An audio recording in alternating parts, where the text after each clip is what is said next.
just get some control before he kills somebody. This is Connecticut's Baseball Authority.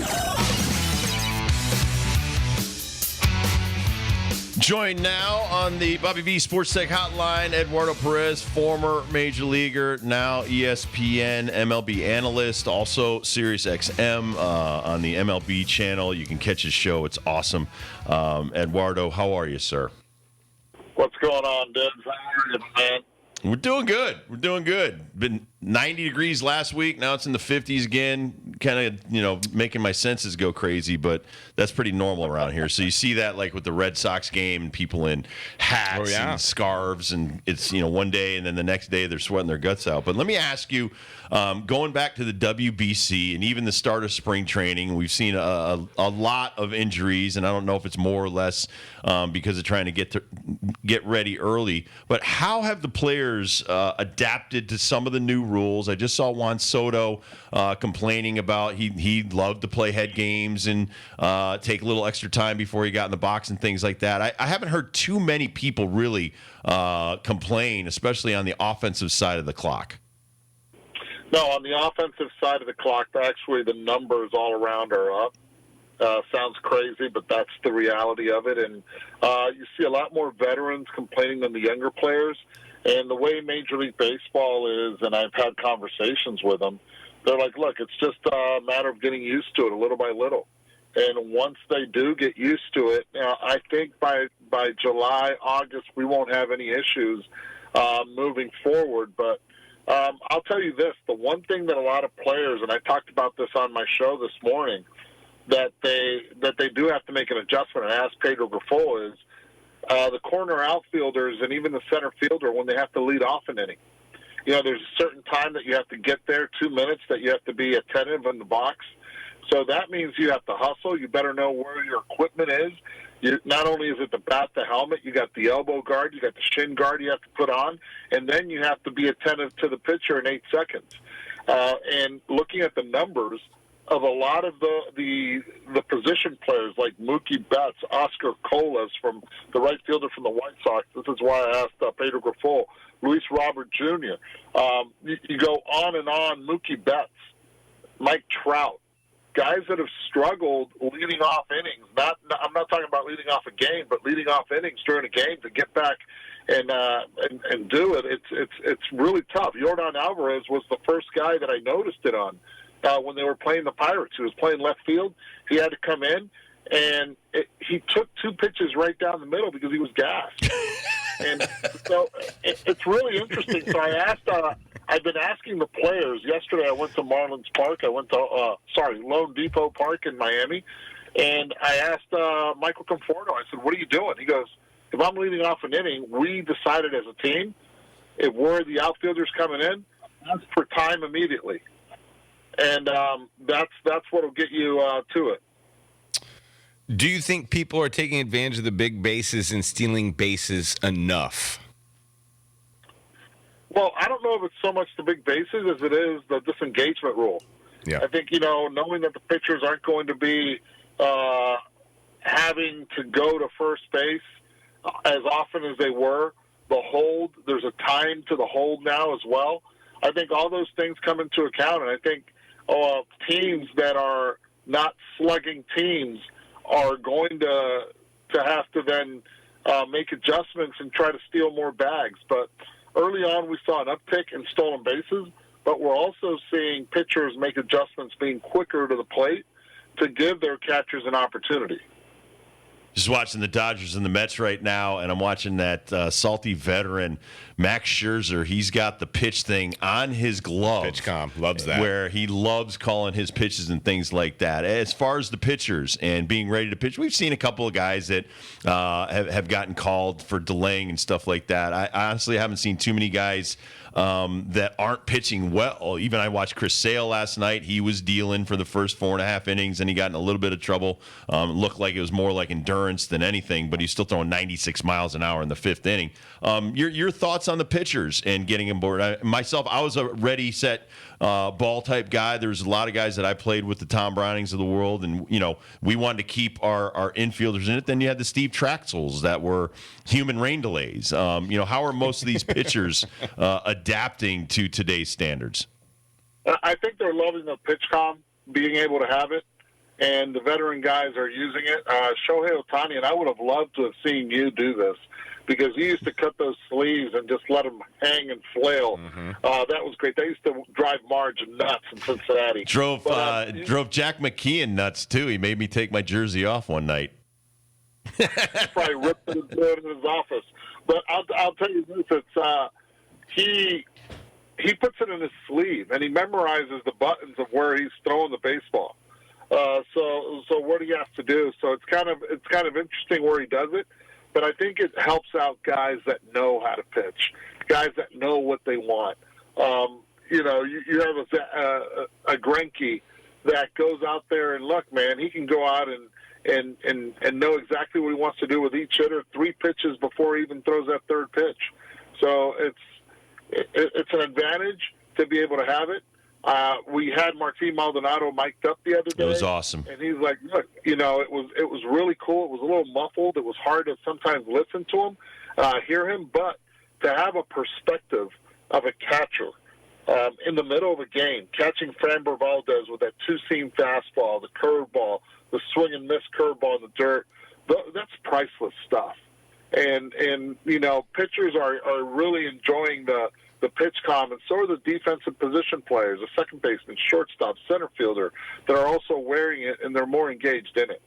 We love the mic'd up stuff that you guys brought to the table last year. I mean, it keeps on getting better, too. The other thing we were just talking about in the studio, Eduardo, I think we even put this on the show, it may have been yesterday, of you and Marley Rivera's style of Spanglish interviews, half Spanish, half English, and you guys have really just infused that culture into the baseball world where it's been there. It's just never been brought to the broadcast in the forefront, and we love that stuff, and we've gotten to learn a lot more about some of these Spanish-speaking players than we ever would.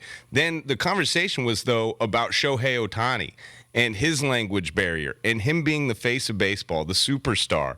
And you've seen this with so many of your Latin colleagues, your Latin players. Do you need to speak English and to break down that language barrier somehow in order to break through as the star of stars for Major League Baseball?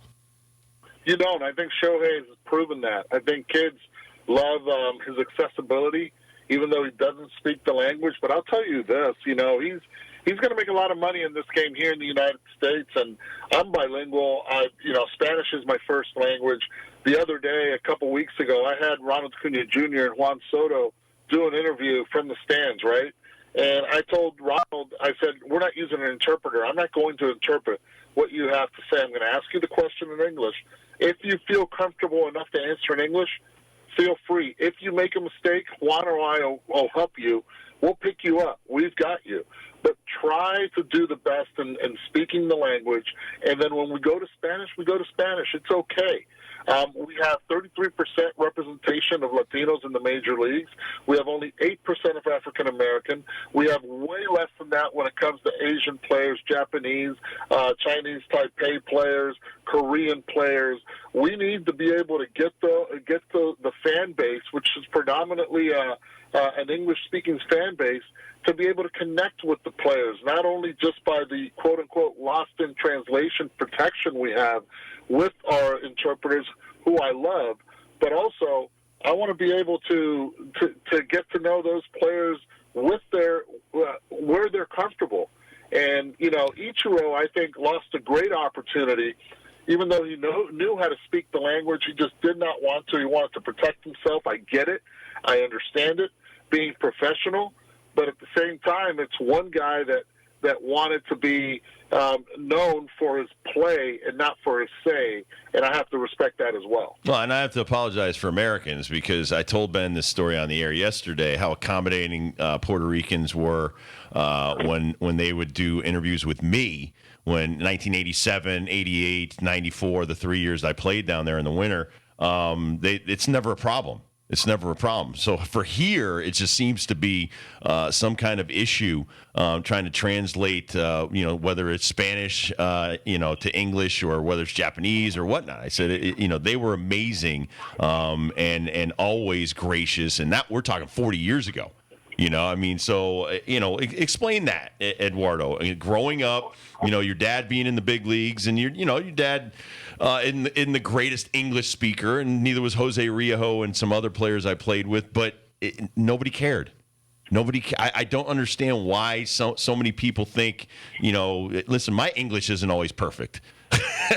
That's my one language that I speak. So explain to people, Eduardo, that, most Spanish people don't really care one way or another. You know what we are? We're pretty real when it comes to it, but you look back to the 50s and the 60s, especially when Roberto Clemente played. A lot of the media members back then, they sort of wrote everything in the same dialect and tone that Roberto would say it, which was completely wrong. And the media members in today's game are a lot more, they're more empathetic. They understand, and they're a lot more professional to say it. And to say who they are. They're very professional. So they understand when a player's attempting to say something and they write it the way it's supposed to be written, and they don't do it poking fun, unquote, to the accent. I give a lot of credit to, as I've always said, Juan Soto. I give a lot of credit to the Dodgers organization and to many organizations now that are in the Dominican Republic that are teaching their players how to speak the language in the Dominican academies. That plays huge into who they are and what they may become as far as getting to play the game here. But in Puerto Rico, I think it's a major advantage for any player to play winter ball, because that same player becomes a better teammate here in the U.S. because they understand what those Latino players and any foreign player has to go through once they play the game here in their second language. Let's talk some baseball. Give me some Eduardo Perez early April surprises, or some things that jump out to you weren't expecting. Well, you know what? The Chicago Cubs are a team that right now are looking really good. Marcus Stroman, who pitched in the World Baseball Classic for Team Puerto Rico, has been unbelievable. Yet to give up a long ball. He's been dominant. I think he set the tone. Cody Bellinger needed to get off to a good start. He has done so. The Cubs have been, I think, a pleasant surprise in the National League Central. A disappointment has been the Cardinals. They've been a major disappointment so far this year, even though they're winning today as we speak right now. And if I'm not mistaken, Tommy Edman is a single away from the cycle today. But those things play in a major way, especially in a division like that. The Milwaukee Brewers have been excellent. You go to the National League East, and, you expected more out of the Philadelphia Phillies early on, even without a Bryce Harper in that lineup. I expected more of Nola. I expected more of their top-notch starters to be able to control the game a little bit more. And the Miami Marlins, man, is Jazz Chisholm and Jorge Soler, along with their pitching staff, are they for real? That's the big question, because right now they're playing a very good baseball. 2 games over 500 going into today's game. I want to ask you about Corbin Carroll and the Arizona Diamondbacks. They took 3 out of 4 from the Dodgers, 2 out of 3 from the Brewers. They almost swept the Cardinals. They're losing 14-4 in the 7th right now, but they've been kicking some serious butt, and they've got some no-name players. Let's put some faces to these names. I know, right? Evan Longoria, 37 years. Yep. 37 years young, and then all of a sudden the rest of the guys, Nick Ahmed, he's a Connecticut guy, yes, right? He is, UConn guy. And the rest of the guys are young. The rest of the guys are babies. Merrill Kelly, from the pitching standpoint, is a veteran. But these guys have been playing really good baseball. And you have to give a lot of credit to Torey Lovullo and his staff, Mike Hazen, who's trusted these guys. Corbin Carroll, man, this kid's a player. And now I understand why the Arizona Diamondbacks locked him up and playing the way he is. Alec Thomas, who went deep in today's game early, he's also a big-time player as well. So these young guys understand how to be able to play the game, and they continue to show their athleticism. And you're right, the Arizona Diamondbacks last year against the Dodgers, they were 5-14, and then all of a sudden that sweep that they had in Arizona, to me, sort of gave them that confidence of, like, we can hang, we can play, we're not intimidated by anyone, especially in this division. Yankees, Angels once again tonight. It's some kind of. Ask him the question you asked me. Well, Who's the what? bigger star, Shohei or Aaron just Judge? in this series. And Right, in this it's series. kind of getting highlighted. And then what did you text me last First night? at bat, Shohei smokes a 2-run Johnson. I mean, it's Yeah, like, so far, that's I'd my say man right Shohei there. 1, Judge 0, even though Judge had a pretty good night. But just in this series with those two guys out there, what do you think as far as the face of baseball right now? Okay, so before I answer that, Dibs, how cool would it have been if you could throw 100, come in, just lights out, fastball slider in the 8th inning, just dominate, but at the same time already have 2 home runs to your name going into that game? That would have been Think about heaven. That would have been heaven. I mean, That guy's on top of the world with his game. Yep. Look, I witnessed it. I saw the strut and the mojo that Dibs had. You would have been like, who could have? I mean, it would have been at another level. And with all the Yankees that are listening to this, the bigger star is Shohei Ohtani. All right? He makes $30 million in salary. He makes $40 million in endorsements compared to Aaron Judge's $1.2 million in endorsements, or maybe $2 million. Come on, the bigger star is Shohei Ohtani because it's worldwide, and we witnessed it in the World Baseball Classic. And let me tell you how big of a star he is. He's such a big star that the second best player in Major League Baseball, who's finished 3 times as the MVP, 4 times second in voting for the MVP, doesn't even get mentioned in this series, and that's Mike Trout. Well said. Yeah. Well good said. points. Well, Good thank you points. so much, sir. Say hello to your mom and dad for me, as always. Keep up the great work. And we didn't even bring up Hunter Green. That was a great extension. Cincinnati actually opened up their wallet for a change and shored up the young man. Yes, they did. Good times. But thank you so much, Eduardo. All right, thank you. All right, be take well. care. One of the best people I've ever met in this game, Eduardo Perez. One of the best families baseball's ever had is the Perez family, and his brother Victor as well. Great people.